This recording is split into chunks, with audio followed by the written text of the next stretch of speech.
It's the almighty EA Ski. We all have a story to tell and a lesson to learn. This is my story.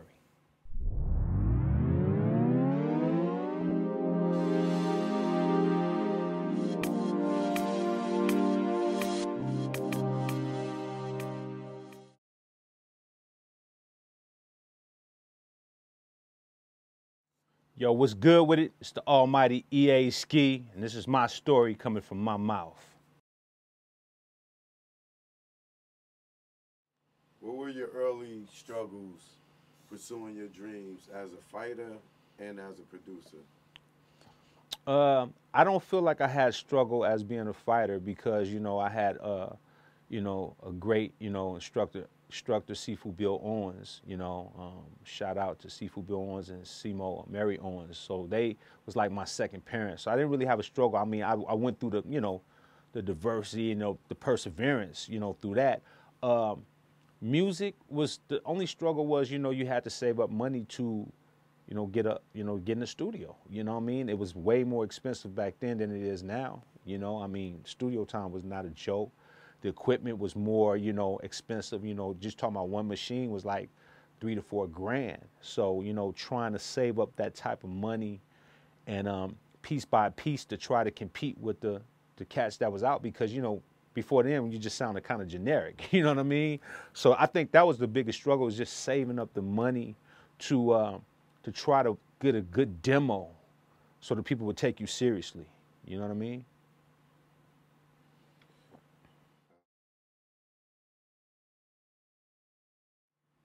Did you have anyone close to you that doubted you in your dreams?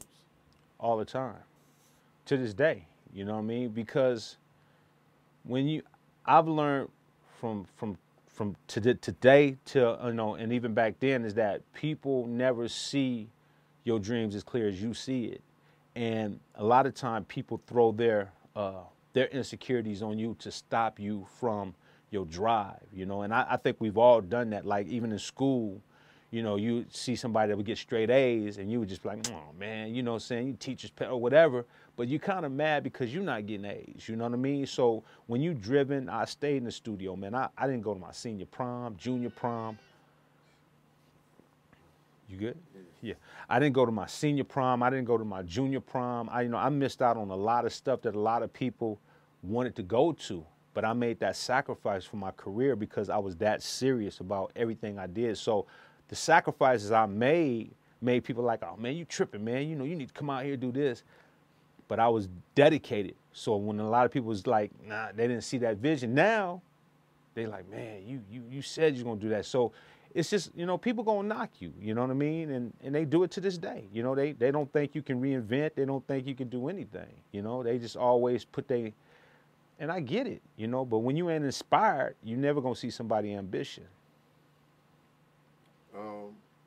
Who would you say was your biggest supporters in your career? My mom and my dad, you know what I'm saying? My mom and my dad has supported me from day one. They were the type of parents that, they knew that I was driven, they knew that I was ambitious, and they believed in me from day one. They never doubted, even coming from where I come from. East Oakland was, kind of rough, you know what I mean? And they knew that if I stayed positive doing something, whether it was martial arts, whether it was music, that I wasn't just hanging out and just doing any old thing. And they promoted that. They're like, look, if he's focused, this is what he wants, we supporting it. They were my biggest supporters to this day. Period, hands down.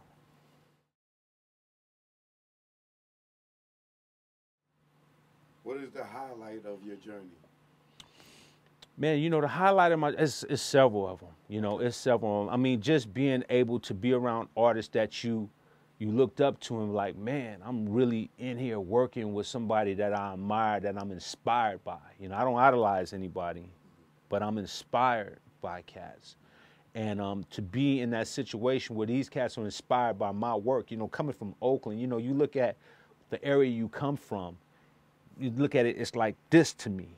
But then to see somebody somewhere else that you feel like is like that, and for them to embrace what you do, that means the world. So that's a highlight to me. That's the biggest highlight, is to know that I put in the work, and it's not just like it's that crab in the bucket. When you hear, you know, people gonna like because they see what you're doing, but when you get it somewhere else, it's real. It's more authentic because you're not from there. So it's not they don't have no reason to hate. It's like, no, I really like that. They don't have to say they like that. So for them to, that's a highlight to me.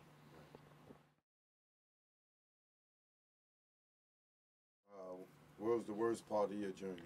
The worst part of my journey is realizing that the industry is not what I thought it was. You know, I thought that, you know, if I had skills, I worked hard. Like I told you, I worked hard. I made great demos. I got signed to labels, several labels. And when you get to labels, you start realizing that they have a different agenda than what you thought it would be. You know, you thought if I turned in this good music, it'd be this, be that. It's not like that. That's a terrible thing for anybody to find out that, you know, Santa ain't real. You know what I mean? You know what I'm saying? It's like, I mean, you know, you've been told that this is, and I think a lot of kids, they getting in this business and they're starting to see it a little bit more now that, you know, it's not what you think it is. And I had to learn the hard way going through it early on. You know, I mean, I know it even more now, but even early on, I didn't see it. I was young. So I kept going to these labels thinking that they would love me because my material, they love the material, but as soon as you get in the system, it's a system. And it ain't the system that you really want if you don't, you know, I have a lot of strong moral values. I have a lot of mentors that's positive. So when you get that other energy, I had to walk away from a lot of stuff that a lot of people thought I was crazy for walking away from, especially my DreamWorks deal.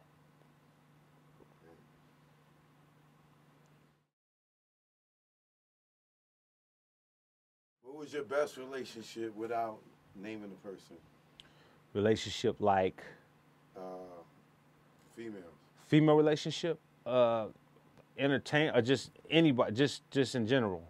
Yeah. Just, man, I've always had great relationships with females in general, and I think because I have respect for my mom and my grandmother, and I don't have the same mentality that a lot of people might have, as far as when they say, you know, oh, fuck this bitch, fuck, you know, that type of. I don't have that mentality. You know, now I know that it can exist, but I've always had a strong relationship with any women that I've dealt with. To this day, I'm friends. Like my girl now, she get mad. You know what I'm saying? She's like, man, why are you talking to her? I'm like, man, because she's still my friend. You know what I mean? We good. So I've always had great relationships with anybody that, any females that I've ever dealt with, really, to be honest with you. What was your worst relationship? My baby mother. Man, that was terrible, man. That, you know, it was terrible because, I mean, and I don't want to throw her on the bus, but, you know, I guess when you're young and you think things a certain way and just not, you know, she had her way of being raised, I had mine. It's just that clash, but that wasn't the best experience for me. You know, I mean, it's taking a toll to this day with, my older kids because, you know, when you're trying to co-parent and you have a parent going in one direction and you're trying to go in this direction, and now the kids are misguided, and so now they're playing divide and conquer, trying to get what they want from this parent when it's convenient. And that's a dangerous game when you're trying, because I got both my parents. So I wanted both of my kids to have both their parents, and we co-raise. Even when we're not together, we still raise as a team. And when you can't, that kills your soul. It kills your soul. So it killed my soul. And I'm not gonna lie, it's made me evaluate who I deal with from that point. So that's my worst relationship to me.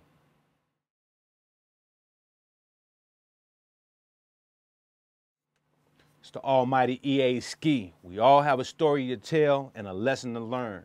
This is my story.